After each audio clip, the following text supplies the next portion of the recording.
Hello everyone, welcome back to my page, starred by Leo Air, popularly known as Leo of Africa. If you are a returning subscriber, I love you so much. Meanwhile, if you are joining for the first time, don't forget to hit the subscribe button, like this video and turn on all notifications so whenever I post new videos, you'll be the first to know about it. Yes, in this video, I'll be putting you through the process of how I made this lovely applique design on this gown, and it is so easy to make. So let's get right into it.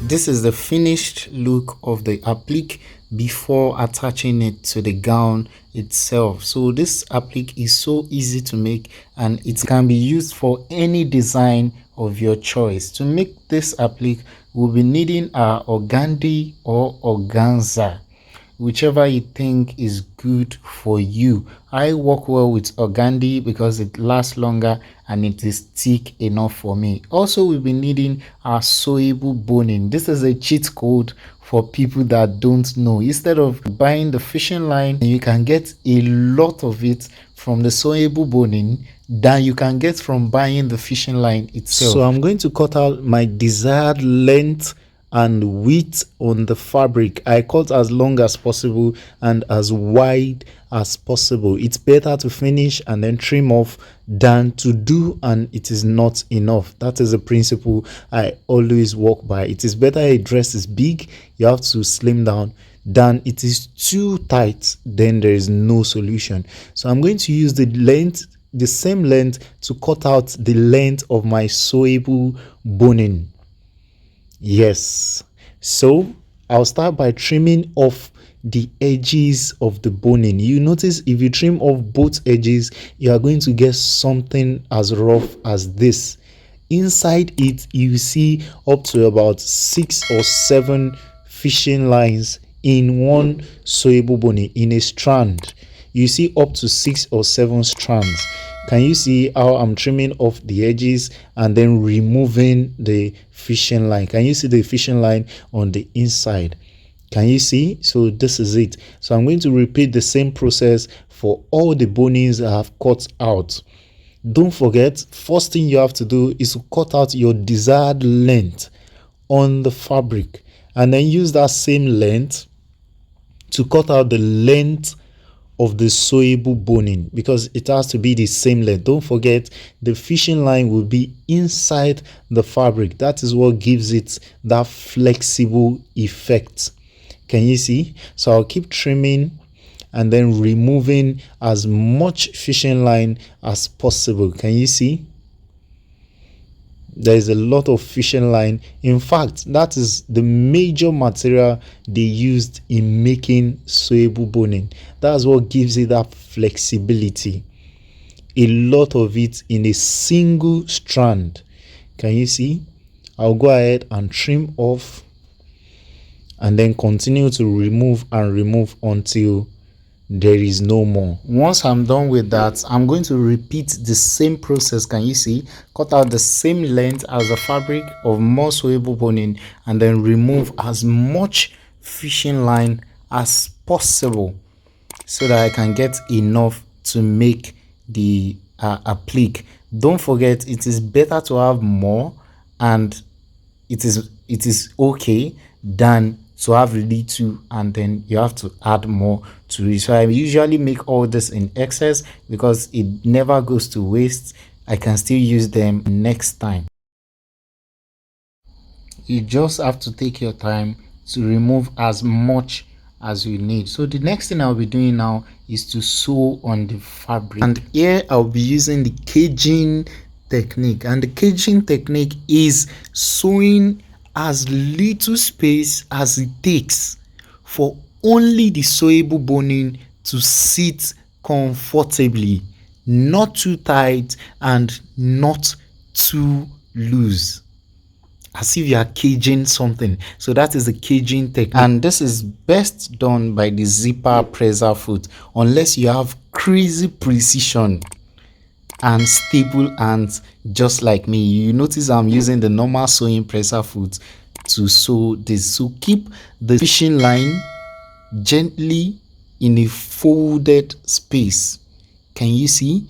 and then sew it in. Keep the fishing line there and sew all the way, because if you decide to sew first and then dip the fishing line, it will be very hard to come by, because while you dip one fishing line, others might tend to remove or move or be unstable, so that will give you a lot of work or double work. So keep it on the inside. Can you see what I'm doing? I had to zoom this so you can see it clearly. Keep it on the inside as you sew, and then I'm going to repeat the same process until I have my desired width, until it is as wide as you want. So can you see, this is the end result, and I have my desired width here. So I'm going to just trim off the excess fabric and then hem the sides, just like I did before I started dipping the fishing line. Can you see? Trim the excess off and leave a little space for hemming so that the sides can be neat. Can you see that? So I'm going to go ahead and hem the sides. This is so easy to make, only that it takes time, just like beading. Yes, so easy to do, but then it takes a lot of your time. So I'm going to hem the sides neatly. Don't forget, you can also dip a fishing line in this hemming. Can you see? While hemming the sides, you can also dip a fishing line there to make it all even.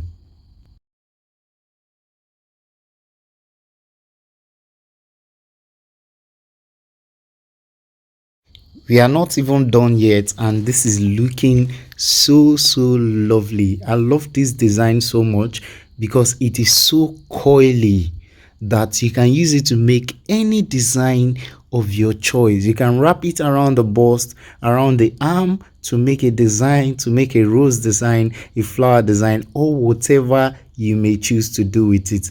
Next thing we are going to do now is to cover both tips for two things. Number one is to make it as a design so that it is as neat as possible. Can you see how it is looking lovely at the tip? And secondly is to cover the tip, and this is to prevent the fishing lines from coming out from the tips or poking the model. Can you see? This prevents it.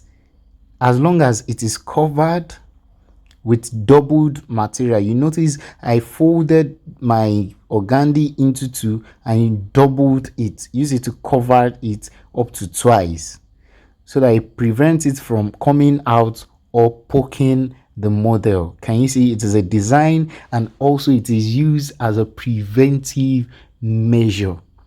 This is so lovely. I so much love this design. I hope you try it out. If you have questions, of course you can drop them in the comment section. It is just so painful that as a guy I can't get to wear any of these designs. It is so painful. I so much love this. I can't stop making this, and for sure I'm going to make a better well explained video and drop it on my channel. Again, don't forget to give this video a thumbs up, and for people that sneak watch, you don't subscribe to my channel but you find all my videos educative and sometimes maybe entertaining, then you are not trying at all. Subscribe to the channel right now. Can you see? So I'm going to cover the tips. Can you see this? So this is neat, and then this is lovely. I'm going to go ahead and then fix it on the dress itself. Wow, this is so lovely. And like I said, you can make any design with this. Wherever you direct the applique, it goes. Why? Because it is full of fishing line, which makes it so flexible. This is when I was adding other appliques to the dress to beautify it. Oh my goodness, oh, I can't wait to wear this someday. Never. So sorry. Thank you so much for watching. If you find this educative, don't forget to give it a thumbs up, turn on notification bell so that you can see me next time. You can drop a video request in the comments if you want. Peace and love to every creative designer out there. Bye.